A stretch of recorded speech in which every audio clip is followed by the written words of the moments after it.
Letícia, tenho muito medo de investir, medo de perder dinheiro. Será que é arriscado? Como eu começo? Qual o melhor investimento para iniciantes? Dentro do mercado financeiro, a gente tem duas categorias macros de investimento, que são os investimentos de renda fixa e os investimentos de renda variável. Os investimentos de renda fixa têm certa previsibilidade em cima do rendimento. Eu vou te explicar melhor como isso funciona. Mas por conta dessa previsibilidade de rendimento, são investimentos mais seguros, que têm um risco menor. Vou te explicar agora como funcionam os investimentos de renda fixa, que são uma ótima opção para você começar. Se você é iniciante, você vai ser um pouco mais conservador. Então é melhor você optar por investimentos de renda fixa. Então bora pro vídeo que eu vou te explicar como eles funcionam. Vamos lá, o que é renda fixa, o que é renda variável? Dentro dos investimentos, a gente tem duas classes maiores ali de investimentos. A gente tem os investimentos que são de renda fixa e a gente tem os investimentos que são de renda variável.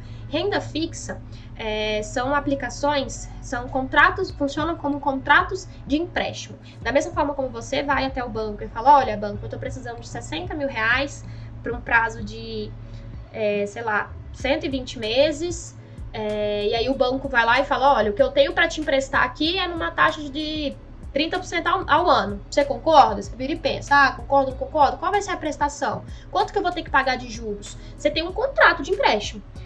Investimentos, se você for fazer um investimento de renda fixa, você vai estar colocando o seu dinheiro ali, emprestando o seu dinheiro em troca de juros. E vai ter um contrato com termos pré-determinados. Então, você vai ter ali qual é o prazo da aplicação, ou seja, qual é o vencimento. Você vai ter ali, o vencimento eu aplico hoje, a aplicação ela vai vencer em 2025. Significa que, em 1º de janeiro de 2025, no dia 1º de janeiro de 2025, esse investimento para de render e aí volta para sua conta corrente, você precisa reaplicar de novo, ou você precisa solicitar o resgate para você reaplicar de novo. O vencimento é quando ele para de render, ele tem termos de carência. Então, por exemplo, da mesma forma como o banco te empresta o dinheiro e ele não pode virar para você, ele fala assim, você pega 60 mil e compra um carro. Aí você tem o termo ali para pagar em 60 meses. Aí o banco vira daqui 2 meses e fala assim, a Aline foi lá e pegou o empréstimo. Vira para ele e fala assim, Aline, não deu não. Devolve aí meus 60 mil que eu vou precisar dele agora. Você vai devolver como? Se você já comprou o carro. Então tem o prazo de carência, que é o tempo mínimo para você solicitar o resgate. Se você investir o seu dinheiro, por exemplo, no Tesouro Selic, ele tem carência zero. Se você quiser investir hoje, ele não liquida hoje, ele liquida D+1, amanhã, no próximo dia útil. E você quiser solicitar o resgate amanhã, você pode. Você vai te devolver o dinheiro. Tem investimentos que é D+30 a carência dele. D+30 não, né? A carência é 30. Então, se você aplica hoje, ele vai ficar preso por 30 dias até você conseguir solicitar o resgate. Tem títulos de renda fixa que chamam LCI e LCA.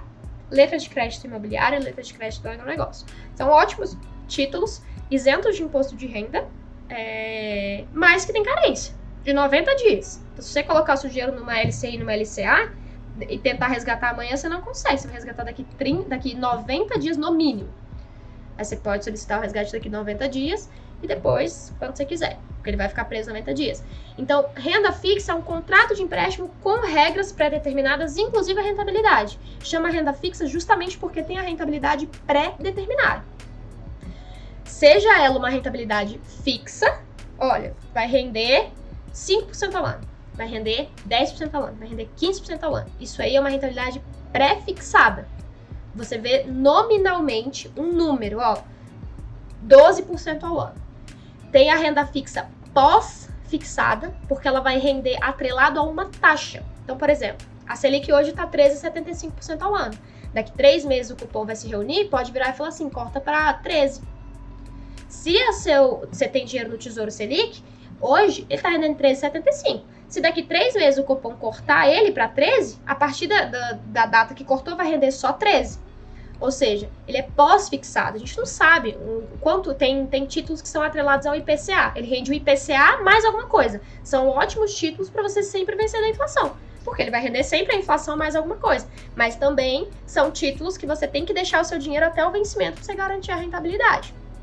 Por conta de um fator que chama marcação a mercado, depois eu explico para vocês. Mas tá vendo como cada tipo de aplicação tem um objetivo diferente? Você tem que saber o destino do seu dinheiro, você tem que saber o seu objetivo. Tem uma analogia que eu gosto sempre de fazer que é o seguinte: se você for pensar, comparar a escolha de um investimento com a escolha de um meio de transporte.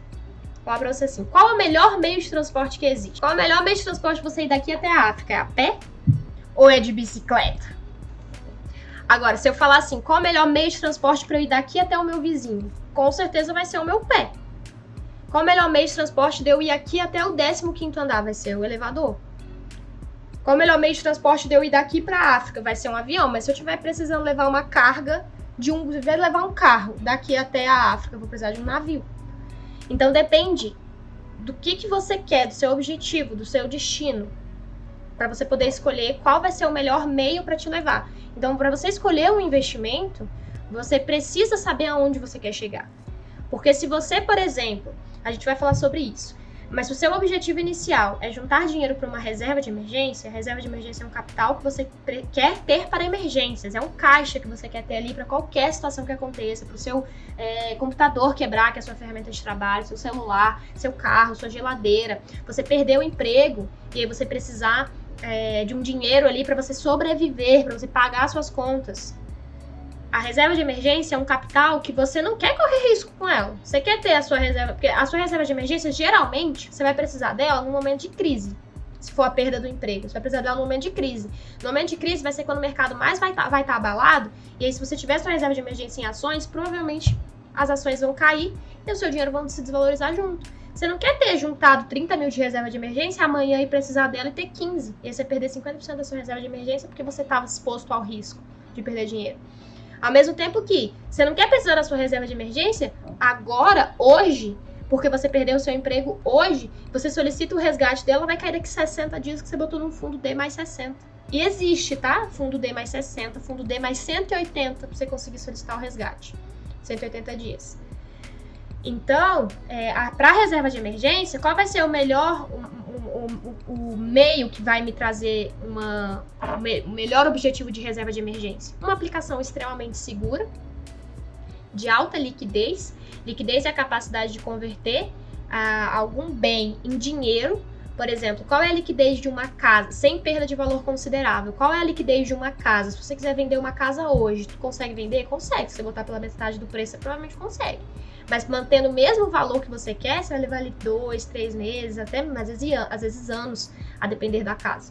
Agora, qual que é a liquidez de um dinheiro? Dinheiro que você tem na sua conta corrente, ou sei lá, de uma nota de dinheiro que você tem na sua mão. A liquidez é imediata, se for qualquer coisa você compra com esse dinheiro na hora.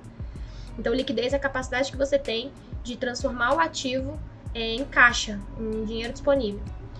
Então, você quer ter uma aplicação de alta liquidez que se converte em dinheiro muito rápido, que eu solicito o resgate e cai na minha conta corrente agora.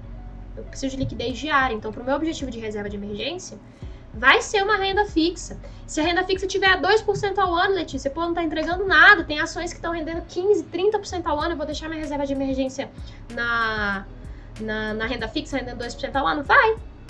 Por quê? Porque se você precisar a qualquer momento daquele dinheiro, aquele dinheiro não tá lá para render. O objetivo de reserva de emergência não é render, é liquidez, é capacidade de você resgatar. Então é entender primeiro o seu objetivo, para depois escolher a aplicação. Renda fixa é contrato de empréstimo. Vou dar exemplos de renda fixa para vocês agora. Cadê? 2 investimentos para iniciantes. 2 tipos de investimento que qualquer pessoa pode optar por investir hoje, tá? Principalmente se vocês estiverem pensando em reserva de emergência, que é o primeiro objetivo de uma pessoa, tá? É juntar dinheiro para ter reserva de emergência. Depois que investir para os seus objetivos de vida. O CDB, Certificado de Depósito Bancário. Então, como eu falei, os bancos, eles vivem de pegar dinheiro emprestado para reemprestar um juros maior. Hoje, um banco pega 13% ao ano, reempresta 30%. Ele ganha ali com essa diferença. Só que ali, o que acontece? Quando ele reempresta 30, ele está correndo um risco muito maior. Se ele reemprestar para 100 pessoas, às vezes ele vai ter de volta só 60. E ele vai ter um PDD gigante ali. Então, o banco, ele cobra um juros maior porque tem um risco de inadimplência maior. E aí, isso é uma bola de neve. As pessoas falam que os juros do Brasil é exorbitante, mas a inadimplência do Brasil também é exorbitante, 80%. Só que a inadimplência é exorbitante porque a taxa de juros é alta. Mas será que se a taxa de juros caísse, ia cair na inadimplência? O brasileiro ia deixar de ter sem vergonha e pagar suas contas? Alguns sim. Mas será que todos? Porque eu acho que já tá meio que intrínseco ali no brasileiro isso de ter uma dívida, não pagar, refinanciar, deixar devendo, deixa o nome ir pro pau e aí vai. Então, assim, os juros é alto? Mas é porque o risco é alto também. Então, o banco vai ficar ali correndo risco de não receber, sabendo que não vai receber o seu dinheiro de volta e cobrando pouco? Não. O dinheiro do banco é muito valioso para aquele que não tem. Então, aquele que não tem tá concordando em pagar caro para ter aquele dinheiro, a disponibilidade daquele dinheiro. Enfim, o banco pega dinheiro emprestado para reemprestar para os outros. Quando você empresta o seu dinheiro para o banco, você pode emprestar tanto pela poupança, quando você bota seu dinheiro na poupança, seu dinheiro não tá ali esperadinho, tá ali esperando, o Luiz Alberto, tá ali, ó, Luiz Alberto, não mexer. Não, seu dinheiro tá ali sendo usado pelo banco, tá?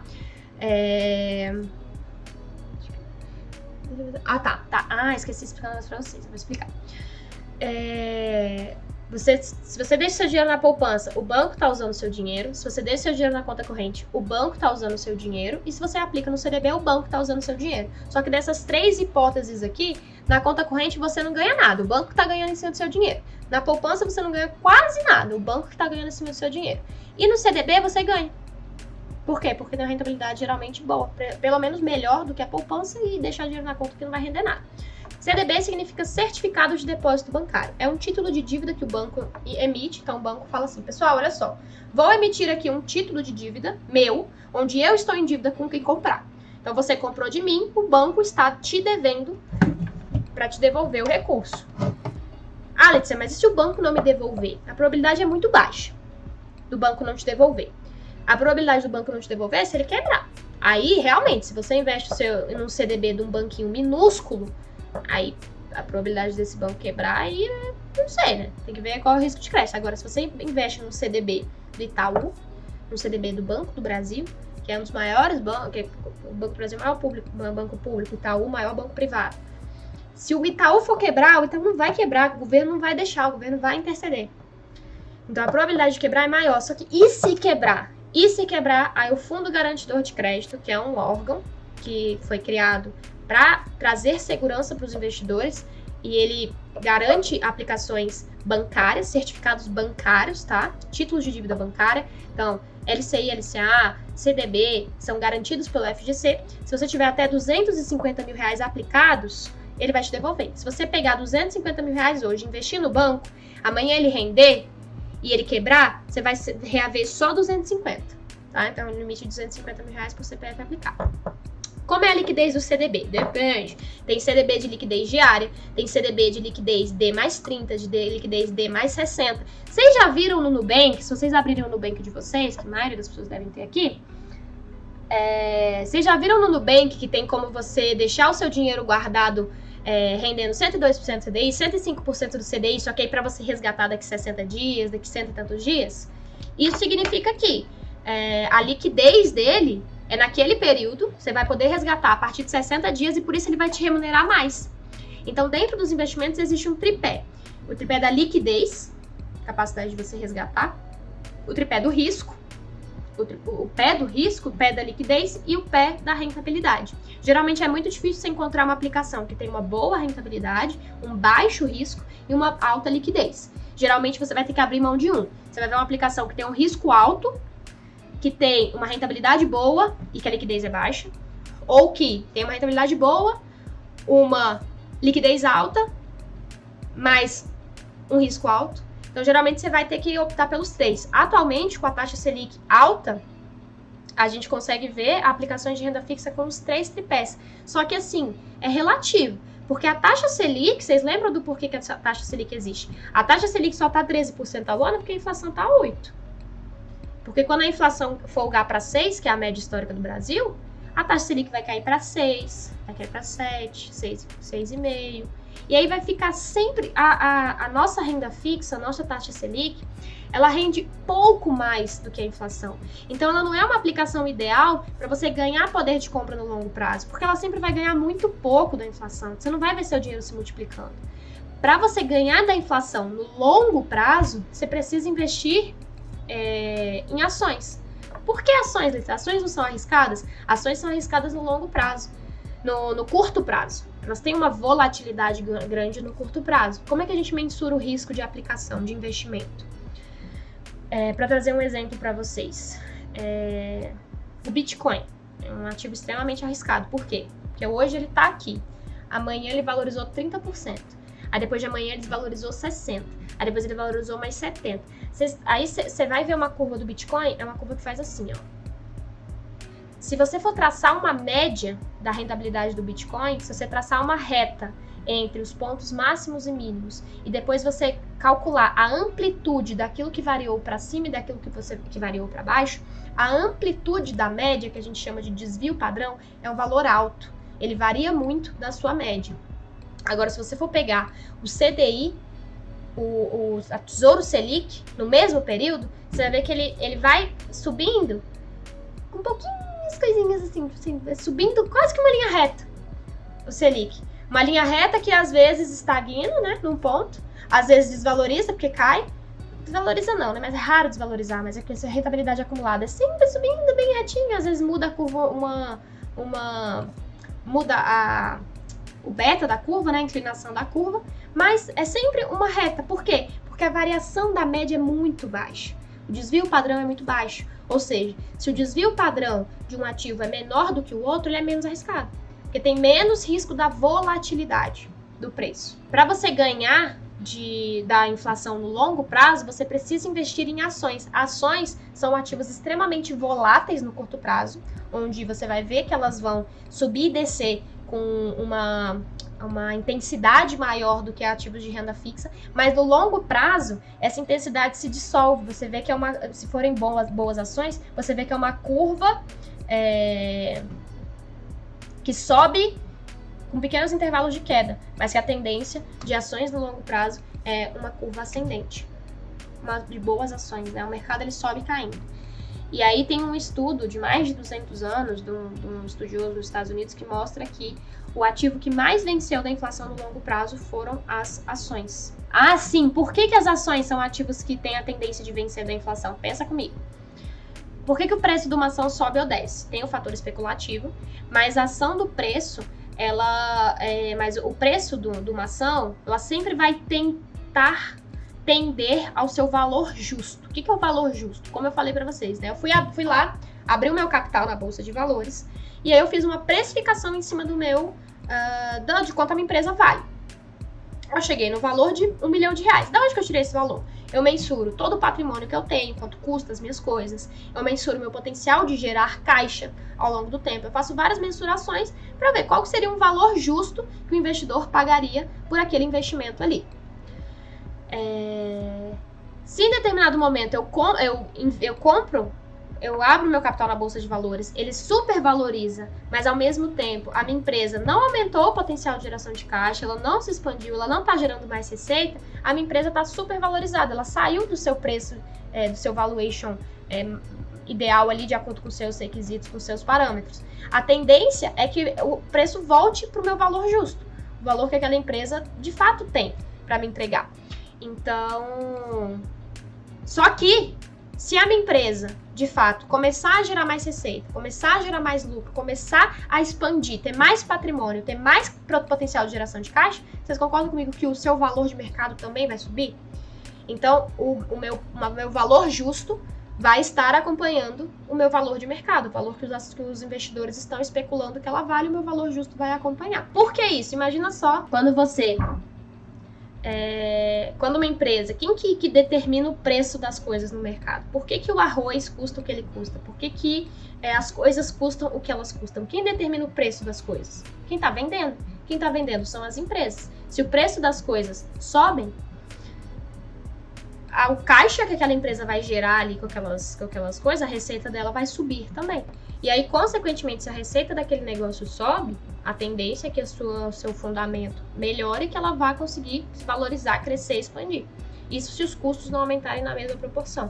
Mas, quando as coisas ficam mais caras, isso não são todas as empresas, mas quando as coisas ficam mais caras, quem está repassando esse preço, a empresa repassa esse preço para o seu consumidor, do custo que ela está tendo a mais e da margem que ela está ganhando a mais, ela vai incorporando na sua receita e assim ela vai crescendo. Então, as ações por si só são ativos algumas ações que têm a tendência de vencer da inflação. Aquelas onde o que ele consegue repassar para o consumidor é uma margem maior do que o seu custo aumentou. Porque tem empresas que não conseguem repassar todo o custo de aumento que eles tiveram para o seu consumidor acaba tendo mais prejuízo, porque aumenta o custo e diminui sua receita. Então, se quem está repassando o preço das coisas, da inflação, que está fazendo as coisas aumentarem, são as empresas, e não é porque o empresário é mau, tá, que isso está acontecendo, isso é um movimento natural do mercado. Se quem está definindo o preço são as empresas, elas estão meio que vencendo da inflação. Elas não vão sentir tanto esse impacto se elas conseguem repassar esse preço para o seu consumidor. Então, no longo prazo, ações de boas empresas vão ter a tendência de vencer da inflação. Agora você já está entendendo muito mais sobre investimento, já aprendeu sobre renda fixa, viu a diferença dela para renda variável e você já está pronto para fazer o seu primeiro investimento, para escolher o seu primeiro investimento. Então que tal você separar R$100, R$200, abrir conta na corretora e de fato fazer a sua primeira aplicação? É interessante que você comece a investir focando primeiro na sua reserva de emergência, num capital para você deixar guardado ali para qualquer situação que venha acontecer, para você estar preparado ali, qualquer emergência que possa acontecer na sua vida. E a renda fixa é a melhor opção para isso. Então, se você quer começar a juntar dinheiro para sua reserva de emergência, para esse capital para ficar ali em caixa, opte por uma opção de renda fixa, um investimento de renda fixa que tenha liquidez diária, ou seja, você possa resgatar a qualquer momento, afinal, a gente nunca sabe quando vai existir uma emergência, e que seja extremamente segura, ou seja, que tenha uma probabilidade muito baixa, um risco muito baixo de você perder um pouquinho do seu capital, de variar um pouco negativamente. Você já está pronto para fazer o seu primeiro investimento, mas a nossa série de vídeos ainda não acabou. Então, te vejo agora no nosso próximo vídeo.